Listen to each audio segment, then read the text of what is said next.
తెలంగాణ ముఖ్యమంత్రిగా రెండోసారి ప్రమాణ స్వీకారం చేయనున్నారు కేసీఆర్. ఇవాళ మధ్యాహ్నం 1:25 ముహూర్తం ఖరారైంది.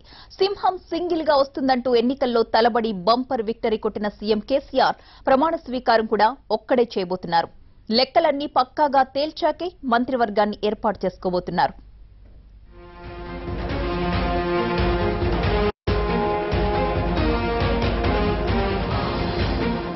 ముందస్తుకు వెళ్లి మరీ టీఆర్ఎస్ ను విజయ తీరాలకు చేర్చిన కేసీఆర్ మరోసారి ముఖ్యమంత్రిగా బాధ్యతలు చేపట్టబోతున్నారు.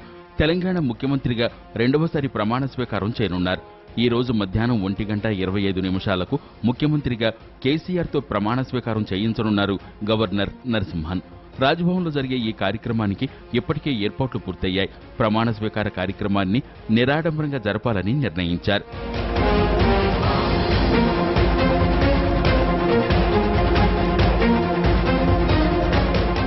నిన్న జరిగిన టీఆర్ఎస్ శాసనసభాపక్ష సమావేశంలో ఎమ్మెల్యేలు కేసీఆర్ ను తమ నేతగా ఏకగ్రీవంగా ఎన్నుకున్నారు. ఈ సమావేశానికి ఎమ్మెల్సీలు, ఎంపీలు కూడా హాజరయ్యారు. టీఆర్ఎస్ శాసనసభాపక్ష నేతగా కేసీఆర్ పేరును ఆలేరు ఎమ్మెల్యే గొంగిడి సునీత ప్రతిపాదిస్తే సీనియర్ ఎమ్మెల్యే కొప్పుల ఈశ్వర్ బలపరిచారు. మిగిలిన ఎమ్మెల్యేలంతా తమ ఆమోదం తెలిపారు. టీఆర్ఎస్ ఎమ్మెల్యేలు రాజ్భవన్లో గవర్నర్ నరసింహన్ను కలిసి పార్టీ శాసనసభాపక్షం తీర్మానాన్ని తెలియజేశారు. దీంతో ప్రభుత్వ ఏర్పాటుకు కేసీఆర్ ను ఆహ్వానించారు గవర్నర్.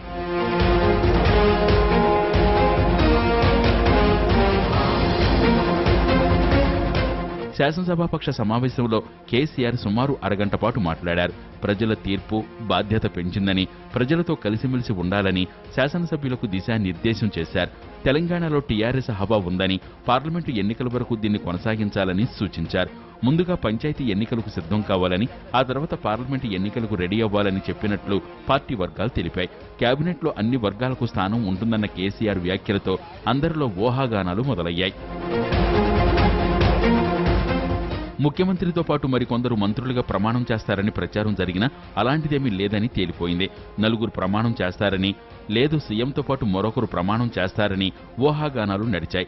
అయితే ప్రస్తుతానికి కేసీఆర్ ఒక్కరే ప్రమాణ స్వీకారం చేయాలని నిర్ణయించారు. త్వరలోనే పూర్తిస్థాయి కేబినెట్ ను ఏర్పాటు చేస్తారు. కేసీఆర్ ప్రమాణ స్వీకారానికి సంబంధించిన పూర్తి అప్డేట్స్ రాజ్భవన్ నుంచి అందించడానికి సిద్ధంగా ఉన్నారు మా ప్రతినిధి సోమగోపాల్. ఎన్ని గంటలకి కేసీఆర్ అక్కడికి చేరుకునే అవకాశం ఉంది? ఏర్పాట్లకు సంబంధించిన డీటెయిల్స్ ఏంటి? మరి కాసేపట్లోనే సీఎం కేసీఆర్ రాజ్భవన్ కి చేరుకోబోతున్నారు. ఇప్పటికే ఎమ్మెల్యేలు అలాగే మంత్రులుగా పనిచేసిన వాళ్ళు, కొత్తగా ఎన్నికైన ఎమ్మెల్యేలతో పాటు ప్రముఖులంతా కూడా రాజ్భవన్ కి చేరుకున్నారు. అసెంబ్లీ కార్యదర్శి నరసింహాచార్యులు కూడా ఇప్పుడే రాజ్భవన్ లోపలికి వెళ్లారు. ఎగ్జాక్ట్ గా ముహూర్తం ప్రకారం 1:25 ముఖ్యమంత్రిగా కేసీఆర్ ప్రమాణ స్వీకారం చేయబోతున్నారు.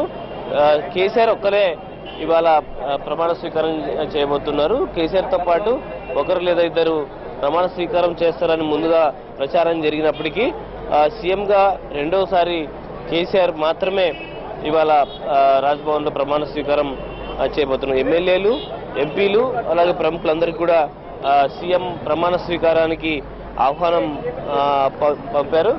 ఇప్పటికే మనం చూస్తున్నాం రాజ్భవన్ మెయిన్ గేట్ ఇది. లోపలికి ప్రముఖులు, ఆహ్వానాలు ఉన్న వాళ్ళంతా, ఇన్విటేషన్ ఉన్న వాళ్ళంతా కూడా రాజ్భవన్ లేకి బయలుదేరి వెళ్తున్నారు. ఒక వారం 10 రోజుల్లో మిగిలిన మంత్రులు ప్రమాణ స్వీకారం చేసే అవకాశం మనకు కనిపిస్తుంది. నిన్న చిట్చాట్ లో కూడా ముఖ్యమంత్రి ఒక విషయం స్పష్టంగా చెప్పారు. ఓడిన వాళ్లకు ప్రస్తుతానికి కేబినెట్ లో అవకాశం ఉండకపోవచ్చు. అలాగే కొత్తగా ఎన్నికైన వాళ్ళని, అంటే తక్కువ సీనియారిటీ, అంటే ఒక్కసారి కొత్తగా ఈసారి మాత్రమే ఎమ్మెల్యేగా ఎంపికైన వాళ్ళకు అవకాశం ఉంటుందా లేదా దానికి సంబంధించి కొంత క్లారిటీ రావాలి. ఇప్పటి వరకు ప్రభుత్వ చైర్మన్గా పనిచేసిన వాళ్ళు, అలాగే ప్రభుత్వంలో కీలక పదవుల్లో ఉన్న వాళ్ళందరికీ కూడా ఈ కేసీఆర్ ప్రమాణ స్వీకారానికి ఆహ్వానాలు అందాయి. వాళ్ళంతా కూడా ప్రస్తుతం లోపలికి పోతున్నారు. మనం చూడొచ్చు. రెండోసారి సీఎంగా ప్రమాణ స్వీకారం చేస్తున్న సందర్భంగా వీళ్ళంతా రాజ్భవన్ కి వచ్చారు. వారం 10 రోజుల్లోనే మిగిలిన వాళ్లకు ప్రమాణ స్వీకారం చేయించేందుకు సీఎం కసరత్తు చేస్తున్నట్టు మనకు కనిపిస్తుంది. గత కేబినెట్లో లాగానే సామాజిక వర్గాలు అన్ని జిల్లాలకు ప్రాతినిధ్యం వహించే విధంగా కేబినెట్లో కూర్పు జరిగే అవకాశం మనకు కనిపిస్తుంది. గత కేబినెట్ మనం చూస్తే 5 రెడ్డి సామాజిక వర్గానికి సంబంధించిన వాళ్ళు, వెలమ సామాజిక వర్గం నుంచి 4, అలాగే ఒక మహిళకు ఈసారి ఖచ్చితంగా కేబినెట్లో ఛాన్స్ ఇచ్చే అవకాశం మనకు కనిపిస్తుంది. అలాగే ఎస్సీ నుంచి ఒకరు, ఎస్టీ నుంచి ఒకరికి అవకాశం ఇచ్చే అవకాశం మనకు కనిపిస్తుంది కేబినెట్లో. తెలంగాణ కేబినెట్లో మొత్తం సీఎంతో కలుపుకొని 18 మందికి ఛాన్స్ ఉంది. ఒక ముస్లిం సామాజిక వర్గానికి, మైనార్టీ వర్గానికి ఒక డిప్యూటీ సీఎం పదవి, అలాగే ఒక ఎస్సీ సామాజిక వర్గానికి మరొక డిప్యూటీ సీఎం పదవి గత కేబినెట్లో ఇచ్చారు. ఈసారి కూడా డిప్యూటీ సీఎంగా ఎస్సీకి ఒకటి మైనార్టీకి ఇచ్చే అవకాశం మనకు స్పష్టంగా కనిపిస్తుంది. అయితే మొన్నటి వరకు ఎమ్మెల్సీగా ఉన్న కడియం శ్రీగారిని ఈసారి ఆ పదవిలోకి తీసుకుంటారా లేదా అన్నది మాత్రం చూడాలి. ఆయన్ను ఎంపీ ఎన్నికలకు పంపాలనే ఆలోచన కేసీఆర్ చేస్తున్నట్టు మనకు తెలుస్తుంది. కాబట్టి కడియం శ్రీగారి ప్లేస్లో డిప్యూటీ సీఎంగా మరొకరికి అదే సామాజిక వర్గానికి సంబంధించి అవకాశం వచ్చే ఛాన్స్ మనకు కనిపిస్తుంది.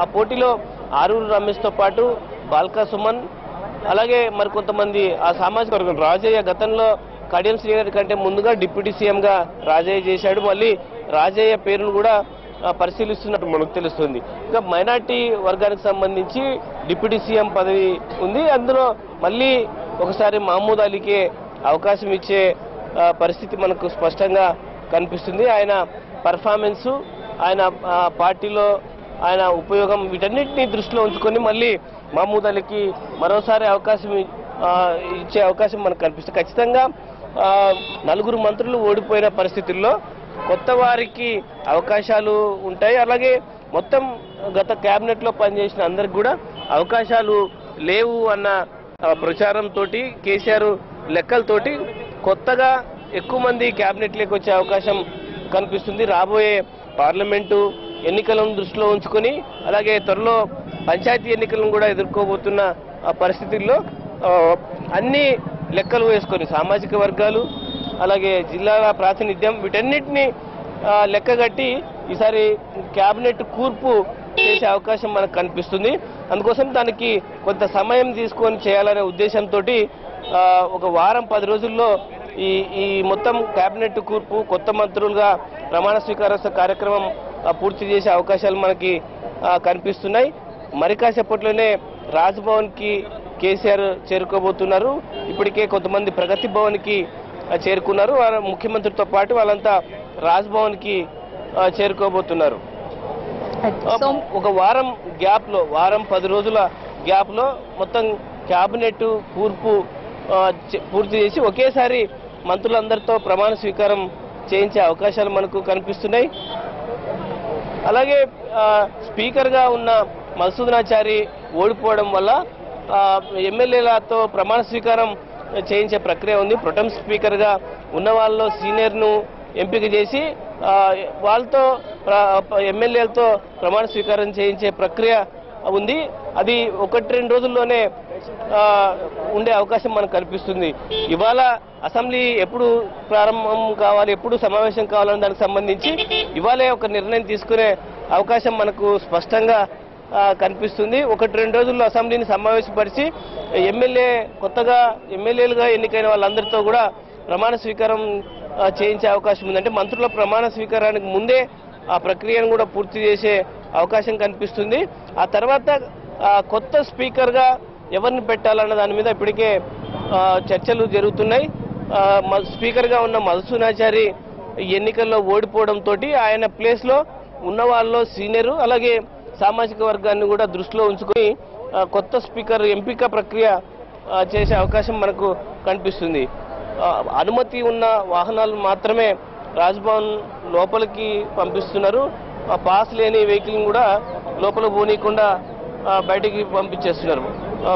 ఓన్లీ ప్రజాప్రతినిధులు, కొత్తగా ఎన్నికైన ప్రజాప్రతినిధులు, అలాగే ప్రముఖులకు మాత్రమే రాజ్భవన్లోకి అనుమతి ఉంది.